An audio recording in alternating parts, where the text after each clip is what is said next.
As we approach the upcoming elections, we face an important choice. Leadership is more than just promises. It's about action, vision, and commitment. But how do we truly get to know the people who want to lead us? Good day, Zamboanga. I'm Rogin Eribal, and this is the Local Candidates Interview, a platform where we take a closer look at the people who seek to serve our city. This special series is brought to you by the Ateneo de Zamboanga University in partnership with the Commission on Elections and the United Front for Honest, Orderly, and Peaceful Elections. Our goal is simple: to provide you, the voters, with the information you need to make an informed choice this coming election. Joining us today is a son of the three-term councilor, the late Nonong Gingona. He grew up with the children of Martha Drive, Santa Catalina, playing and fishing around swamps and ponds, even selling them for fun. Now all his childhood friends are professionals and belonging to different sectors who give him good and real community feedback. He is the husband of Empress Shook, and he loves to scuba dive and does CrossFit. Joining us is District 2 Councilor Vino Gingona, who is running for Vice Mayor. Sir, welcome and thank you for being here. Thank you. Thank you very much. Good afternoon. Thank you for this opportunity. I'd like to thank the Ateneo de Zamboanga University for giving me this opportunity. All right. Sir, March 28 will be the official, the beginning of the campaign period. Yes. How's the preparation so far? Good. It's challenging, tiring, and time-consuming. But I'm hanging on and fighting. This is the biggest fight of so far in my life. So, but enjoying it at the same time. It's nice to see the people and their smiles. Yeah. All right. This is your first term as councilor. My correct, first term sir? as councilor. As councilor. But outside of politics, how does a normal day look like for you? For me, I love to work out, love to exercise, spend time with my family, take care of my wife, my child, my daughter, no? And I love to read some books, watch movies, do scuba dive. That's it. And sometimes I go shopping. All right. Sir, you're one proud Zamboangueño. Yes. And Zamboanga is known for its rich food culture. What's your favorite local dish? Wow, a lot.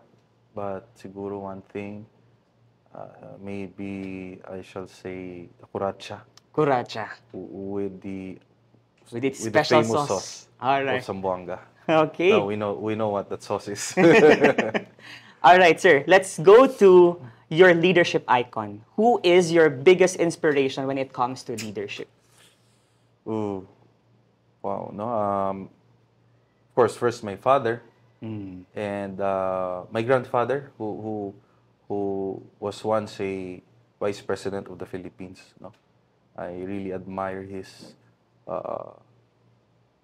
courage and his intellect. He's a very smart leader, and he's the man that I look up to. And my father also, who was very compassionate and humble to its people, to the people of Zamboanga. You mentioned about courage, and we Yes. know that public service is actually something that when someone enters into that area, into that space, someone should be courageous because it's a huge responsibility.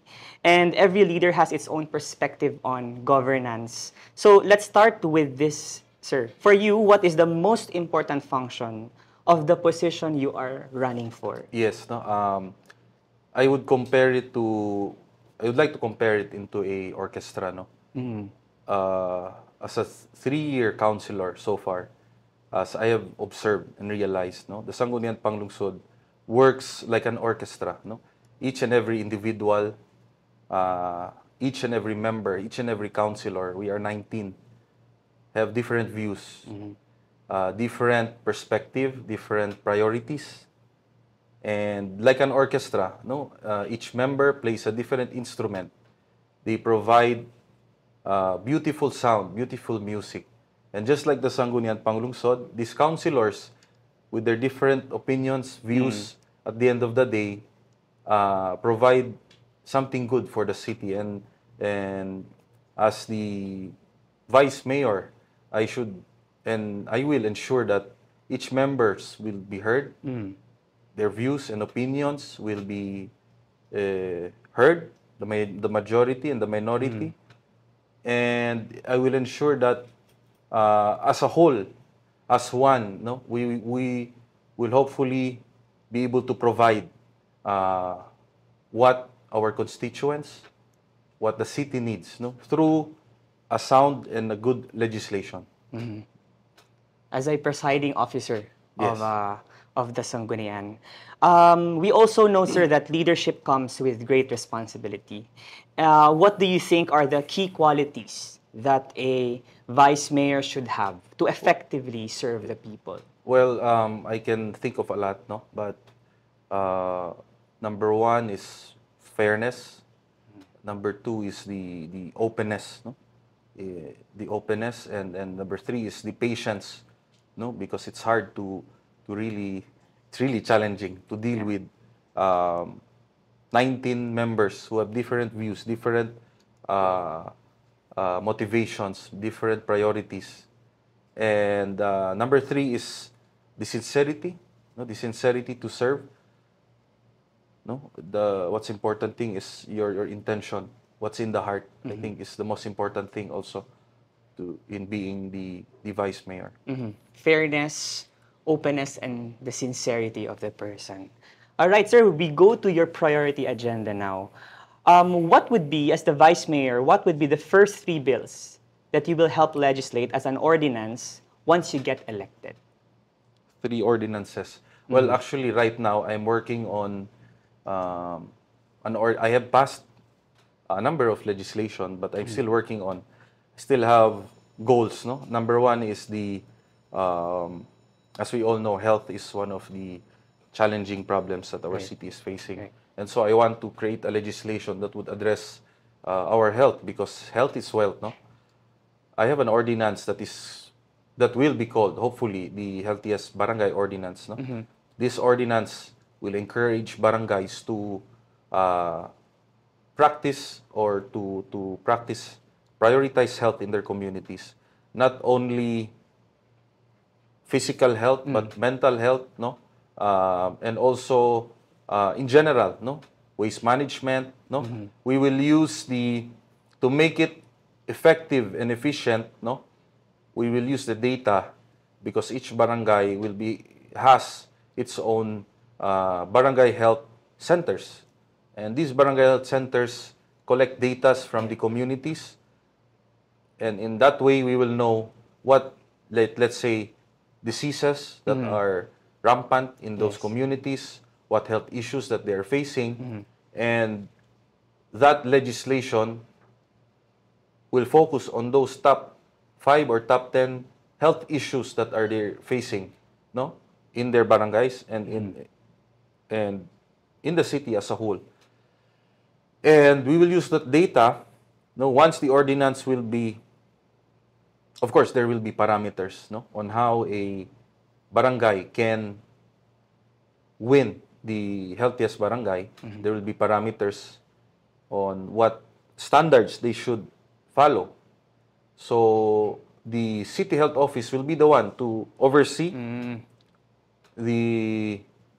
this ordinance, and this will be conducted on every 2-year basis, no, because this is a comprehensive ordinance, no, it cannot be done every year. It will exhaust the city health office. So I'm planning to do it every 2 years, and to the barangays that will prevail as the healthiest barangay, they will be receiving a subsidy from the local government unit, and the subsidy will they can use it to enhance or improve more, no, their good practices in terms of health. So that is one ordinance that I'm planning to pass. And number 2, I also have an ordinance that I'm working right now. It is called the Moral Recovery Moral Recovery Program Ordinance. No? Basically, this ordinance will start in all local government offices, and the ordinance will focus on upholding the good values, no? That every citizen or every government employee should possess, no? Let's say fairness, honesty, respect, no? Those example of those values, no? So the Moral Recovery Program will be an ordinance that is composed of different religious sectors as well. The academe, every sector is involved in that ordinance for them to also input their ideas, Yes. no? To come up with one single goal, which is to again uphold the good values, no? And most especially corruption, no, in the government, because that is one challenge that we are also facing. So in that way, we hope that we can minimize, no, evil in the government. Correct. So we have a health program and a moral recovery program later on. You also mentioned earlier, sir, that in the Sanggunian you belong to different groups. No, you represent different advocacies and programs. But as the presiding officer of the Sangguniang Panglungsod, how will you ensure cooperation between councilors, especially when some will come from different political groups? Yeah, of course we have to listen to them, no. Important thing is we focus on one goal. We focus on who would benefit from what a member, no, would want to propose, no. It has to be for the good of the general welfare. If it is good, then we will support it. If it is bad, then we have to dialogue. We have to sit down. We have to debate about it, no. And we have to make sure that the majority of the Sangguniang Panglungsod members would agree to the idea of that single member, because we work as one. We work as a body. Census. One idea cannot be passed if the majority will not allow. So, as of the Vice Mayor, I will ensure that each and every member will have the chance to lay down their opinion, their view, their perspective. And at the end of the day, if majority of our members would disagree on that, then as the presiding officer, I have no more power to pass the legislation that this member would want to, no. Yes. So All right. So basically listening to everyone. Being open to everyone. Being open to the opinions of others. All right. Now, let's dive into the heart of this conversation. Your plans and solutions for some of the most pressing issues in Zamboanga City. Sir, the topics we'll discuss today are not just random. They're actually based on insights gathered from a multi-sectoral, multi-stakeholder focus group discussion conducted by Ateneo de Zamboanga in collaboration with our various sectors of the community. These issues reflect the real concerns of Zamboangueños. So we hope to hear concrete and actionable solutions from you. To keep things fair and engaging, we have a fishbowl over here containing our 10 key issues. You'll draw a topic one by one, and for each, we want to hear your plans and strategies, sir. You have a total of 20 minutes to go through all 10 issues, and it's up to you how you divide your time as long as every issue is covered. Let's get started. All right, please draw the first issue. This first issue, thank you, is on peace and order. Yeah. A series of shootings in Zamboanga City has led the mayor to deploy the AFP to support the police in maintaining order and addressing rising crime. This comes at a time when the election gun ban is in full force but is violated. What do you think is the solution to this problem, and how do we ensure a stronger peace and order for the city of Zamboanga? Yeah. Yeah, indeed, peace and order is one pressing challenge that we are facing right now. Number one, I think we have to increase the police visibility around the areas, around the barangays, no? Because currently, right now, the ratio of one policeman is equivalent to, if I'm not mistaken, no, 800 citizens. So that is impossible to monitor, no. But yeah, I think we really have to increase the police visibility around areas. In that way, we can prevent crimes. Number two, we need to take advantage of the technology that we have right now using AI surveillance. I think this will really improve the peace and order, no? Artificial intelligence, no? That can have a facial recognition of each citizen, no? Like what the first world country, I believe, is using right now. In that way, also, we can prevent crimes. And number three, our city should be lit, no? Because there are areas in our barangays that are really dark, no? We have to light up our city so that every face, no, every citizen who is walking down the street can be visible, especially at night, because I don't have the figures, but a lot of crimes are happening or happened in dark places. Kasi it's easy to run away. Nobody will recognize you. So those are the three, I think, solutions that can help improve the peace and order situation in our city. Interesting. You mentioned about putting up cameras and using AI programs, no, and really installing lights, no, around the city.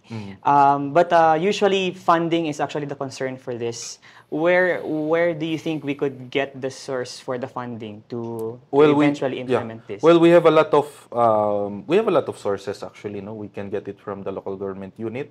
We can get it from the national. The national government can fund the local government unit. We can have grants from different organizations, no? So I don't think funding will be a problem. It is, I think the concern is the prioritization, no? On where we have to use these fundings. We have to use the budget. Right. So right now the city is in full force, no? I've seen more CCTVs now along streets.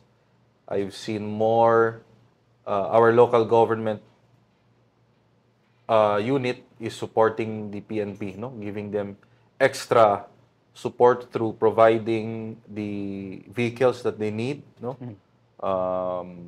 Weapons also that they need. So, but they need more. They need more support. No? And I think those three areas that I mentioned will improve more. All right. The peace and order. All right. Let's move to the next one. Our next topic for this segment is on food security. A 2024 World Food Program report identifies 7 major livelihood zones in Zamboanga Peninsula, including aquaculture, rice farming, and crop production. Climate change-driven temperature increases threaten these sectors and future food yields. What measures should be taken and prioritized in Zamboanga City to mitigate the impacts of climate change to the city's food security? Yeah. Number one, I think the government has to equip our farmers with the modern technology, no, in agriculture so that they can plant efficiently and effectively. Number two, the government should build more farm-to-market roads so that these goods can be reached to its consumers conveniently. And number three, I think the government should focus on sustainable, because one of our primary commodities also fish, no? So I think we should educate more fishermen or fishing companies to practice responsible fishing and sustainable and responsible fishing, so that we can sustain our food, especially fish, because that is one of the primary commodities. And also, I think we should um, focus on urban agriculture, no? Urban farming, Urban farming. using idle spaces, educating people on how you can utilize your idle properties into farming, no? Because right now we have education available. I participated in some of the uh, what do you call this, education seminars in urban farming. So I think that it's a big help if we educate people. In that way, we can do backyard farming, no? So that we can be self-sustainable, no? And especially vegetables, uh, those that we can crops that we can vegetables that we can farm easily in our backyard, no? Promote that. So yes, that will be, because according to I've read an article from the World Bank that by 2050 we'll be facing this global challenge of food security because of the increasing population, increasing demand. Yes. So we have to face it and create legislation to support those initiatives that I mentioned. All right. But the Sangguniang Panglungsod already passed a legislation last year on promoting urban farming in our city. So it is yet to be implemented, but we already passed it successfully. Yeah. Okay, let's move to the next one. The next topic is on teenage pregnancy and child abuse. Zamboanga City faces a severe problem of sexual violence against minors, with nearly 100 cases reported in just 8 months of 2024, 85% of which were incest, according to the Zamboanga City Police Office. This coincides with rising adolescent pregnancies, often linked to abuse and limited access to education and healthcare. Now, what immediate steps should we take to put a stop to this long-standing problem? We have to prevent it by really educating families, especially families who are in the rural areas, no? We have to educate them with proper family planning, sexual education, and make them realize, no, the consequences of these actions.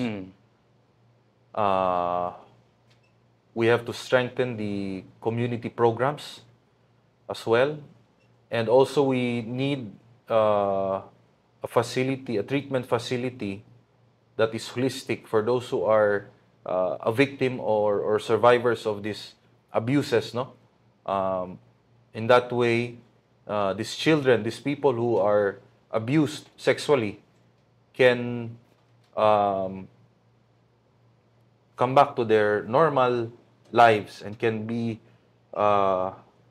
still a productive member of the society, no? Because a lot of these teenagers or a lot of these children get traumatized and they don't know where to go. They keep it in themselves, and so it damages their mental state and resulting to not being productive when they grow old, no? And worse is that they also do it, no?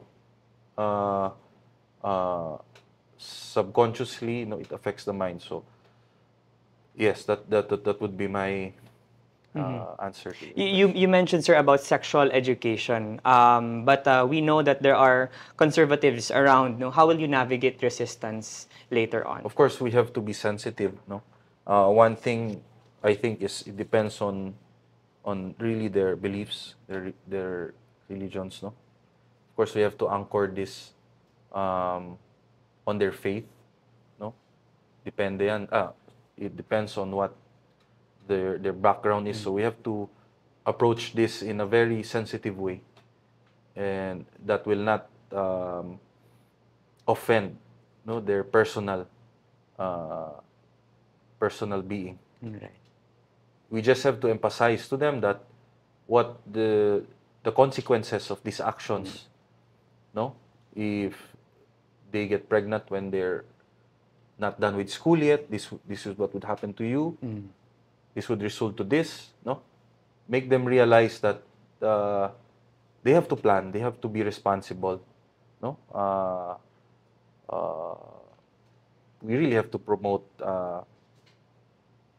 abstinence, especially until at the right age, no? So really have to educate them, go to the grounds. Yes, that would be my answer. All right. Let's move to the next one. We have about 10 minutes left for this segment and maybe around 6 more topics to go. This one is on solid waste management. The Philippines faces unsustainable plastic use and poor waste management, generating million tons of plastic waste annually, with 20% ending up in the ocean and contributing significantly to global marine pollution. By 2025, Zamboanga City alone is estimated, actually this year, to generate 278,000 tons of waste. If you win as our next vice mayor, what specific legislative agenda will you prioritize or propose to improve solid waste management in the city? Yeah, well, that is one pressing issue that the city has been facing, no, since time immemorial.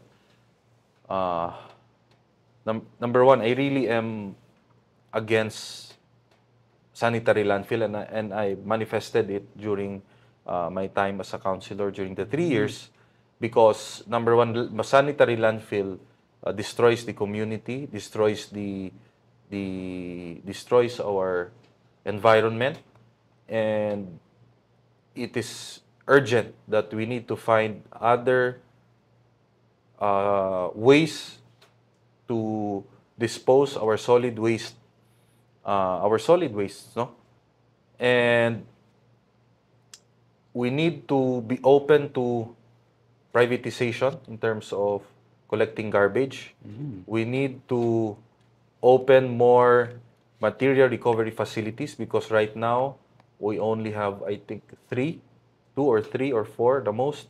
We need more of material recovery facilities around the different districts, because we have 98 barangays. Yes. And it's very hard for the Office of the City Environment having only 3 material recovery facilities. Zamboanga producing, you mentioned 278,000 tons. It's urgent now that we need more material recovery facilities, so that the garbage that is being collected from our households can already be segregated accordingly before bringing it to the main site, no? And as much as the disposal is important, we also need to segregate at the source, no? Where in our households, no? Yes. We also have to educate the people on what waste can be recycled, what waste can be thrown into the garbage, no? Because right now, really, we can. It is really a pressing problem, no? And we should be open to waste to energy solutions, pyrolysis, thermal energy. Of course, we have to balance it, no? It has to be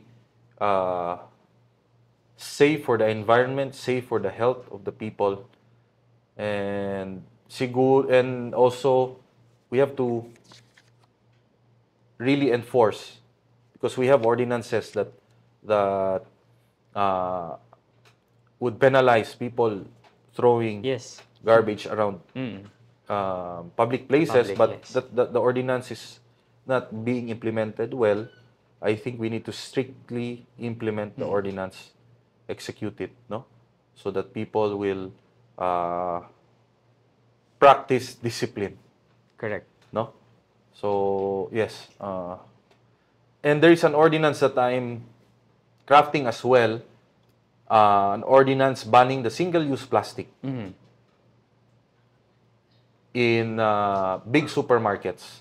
Right now, the ordinance only bans single-use plastic twice a week. I believe it's time now to ban single-use plastic totally. No? We can look for alternatives. Other cities are already doing this, no? Using paper bags, using recyclables, no? Because I myself am guilty. In our home, we have a lot of plastics from groceries. I don't know what to do with it. We cannot burn that. We cannot. Yes. No, it destroys the environment. So it is time now to ban single-use plastics, and I am in the process. I have the ordinance already, and I believe I passed it already for first reading, and it will be passed. Okay. I will ensure that it will be passed. Yeah. All right. 6 minutes left, sir, for around, I think, 6 more or 5 more. We have this next one is on education. The Philippines ranked 77th out of 132 countries in the 2022 Global Knowledge Index, scoring 44.1 out of 100, below the world average. This score indicates moderate performance in education, innovation, and research and development. If you win, what specific initiatives will you implement or legislate to strengthen and support both the formal education sector and vocational training programs in our city? As I go around different public schools, one thing that I notice is the ratio of the teacher and student. No, the ratio is becoming it's not conducive anymore for our elementary students as well as high school students. We have sometimes 60 to 70 students in one classroom. How do you expect them to learn? How do you expect them to digest, what the professor is talking about? Yes. And you have the condition of the school. Sometimes it's too warm. There's something has to be done in terms of our education. No? We have to build more schools. We have to improve the quality of education, innovating it. No, I think traditional teaching is not that effective anymore. No, there is a thing called the hybrid education right now. No, focusing on the strength of the individual. No, rather than teaching them what they are not interested in. You can teach them what they are interested in and develop those skills, develop it until it becomes innate in them, and so that when they graduate, they can use their full potential, as an individual. So we need to improve the learning system as well, we have to be flexible, on how we provide education to our students. Population is increasing, and we need also to match the skills of the students who are fresh graduates. We need to match it to our workforce, to what available jobs. No? And so we have to also be open to investors and industries that will cater to each and every skill, of the students, to match the job, to match the availability of applicants to the availability of jobs, Because right now, thousands are graduating, but the job opportunities does not match, no, with the That's right. establishment. So that's why they resort to different types of, or they go out of the city, city. go out of the country, Yes. and they work. Their job is not at all related to their course, to their degree, no, to their diploma, to their course that they graduated. Yes. Okay, we have about 3 minutes. Let's pick our next topic, sir. Our next one is power or electricity. Crown Investment Holdings assumed some self-cost management in 2019. Yet, system losses, inefficiency, and outages continue, reportedly causing debt to balloon to 4 billion pesos. This raises concerns about who will ultimately bear the burden of this massive debt. If you are to be elected as the next vice mayor, how will you use your position to address the issue of electricity in the city? We need to offer our people reliable, affordable, and sustainable power. No? Therefore, I think the city government of Zamboanga should be open to other power providers, no? Other reliable power providers that can offer clean, affordable electricity for all the Zamboangueños. No? We should not limit only to one power provider in our city. As for the issue of Samselco and Crown, no, I know right now it is being investigated in the Congress, I believe, and we will yet to find out what is the verdict, no. But as for me, we should be open. We should accept unsolicited.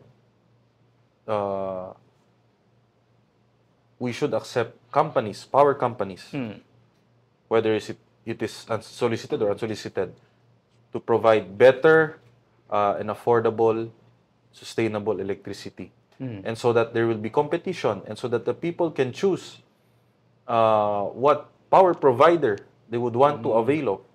No? They would want this. They would want a sustainable one. They would want a cheaper one. They would want a power that is more expensive but consistent. No? Because right now, relatively, the price is not cheap, not expensive, but we don't get the quality, the good. You know, we experience fluctuations. We know what's experiencing what we're experiencing right now. We deserve better than that. Zamboanga deserves better than that. Yes. All right. We're down to our last minute. Perhaps we can discuss one more topic, sir. Thank you. This is on flooding. Zamboanga City has repeatedly endured severe weather over the past 5 years, resulting in floods, landslides, deaths, and hundreds of millions in damages, affecting nearly 70,000 people and displacing thousands. Many say that the city's flood control and disaster preparedness remain insufficient. If you are to be elected as the next vice mayor, how will you use your position to improve disaster preparedness and ensure a more effective response to these recurring calamities? Yeah, we need a disaster resilient city, and we need a very good urban planner who can plan our city, that can withstand natural calamities such as floods and other natural calamities. I think that in one way we can prevent casualties, and at the same time we should also, as much as the prevention, we should also prepare, no, in responding into these situations. We have to train our personnel, especially the Zamboanga Disaster Risk Reduction and Management Office. We have to train them, equip them with the right equipments when calamity strikes, no? But my point is we can't prevent the damage if we plan well our land use, our urban planning, no? Meaning to say is, well, we cannot, climate change is inevitable, no? And it is brought about by sometimes brought about by the people, no? Being irresponsible, throwing garbage everywhere. So that causes climate change, which in return will cause floods. So we also have to educate people. Going back to the waste management, it's connected also to the waste management, and that's why this has to be approached comprehensively. No, other countries can do it. No, first world countries like Singapore. No, we can do it. We just have to invest in a good urban planner. Yeah. When you say comprehensively planning for it, no, it takes studies, no, and when we actually do study, it actually takes more time, a lot of time to do it before we are done and implementing our plan. So how soon do you think we can do this? Because climate change is really inevitable, and it's happening right now. We have to start. We have to start somewhere, no? We cannot let this pass. We have experts. We have people who can predict. We have the technology right now. And we just have to start now. We just have to plan for the next 10, 20, 30, 50 years. Like what other countries are doing. And that's it. We need funding, of course, to do the feasibility study. As of the moment, the city land use plan is due for review. No, every 9 years we update our city land use plan, and 2025 we will be this year actually. We'll update it again. We are already due for an update. No. So right now is very crucial, and that is why it is important for me that we should get a very, very good urban planner for the city. No, an urban planner who has the same vision as what we want Zamboanga to be in 20 and 30 years.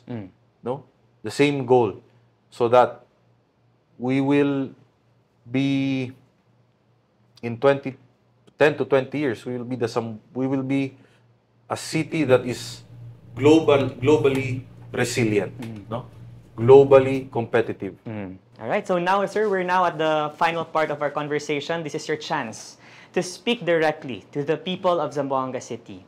With everything we've discussed, why should you be the next vice mayor of Zamboanga City? And what is your message to the Zamboangueños as they prepare to cast their votes this coming May 12th? Yeah. Behind every leader, behind the policy, behind the experience, behind the intelligence, I believe that a leader should be sincere, a leader should be honest, a leader should be compassionate, and a leader should always prioritize the welfare of the people and seek their highest good. All right. Thank you very much, Councilor Vino Gingona. Thank you. Thank you very much. Thank you very much. We appreciate your time, sir. To our viewers, this conversation is part of our effort to ensure that the voters are well informed before heading to the polls. On May 12th, you have the power to shape the future of our city, so choose wisely, vote responsibly. This has been the Ateneo de Zamboanga University Local Candidates Interview. Thank you very much. Stay informed, stay engaged, and see you at the polls on May 12th.